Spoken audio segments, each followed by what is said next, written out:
This is going to be a video tutorial on how to display or remove the formula bar in Microsoft Excel. I will be using Microsoft 365 software on a desktop PC for this. Let me jump over to Excel here. I have Microsoft Excel opened up now. Your formula bar is right across up here.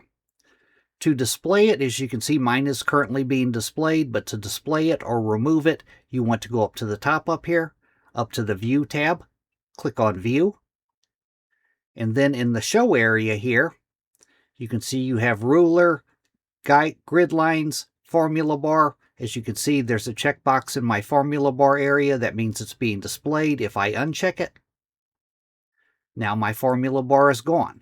And to bring it back, I'll just check the box again. That is how to display or remove the formula bar in Microsoft Excel. Thanks for watching.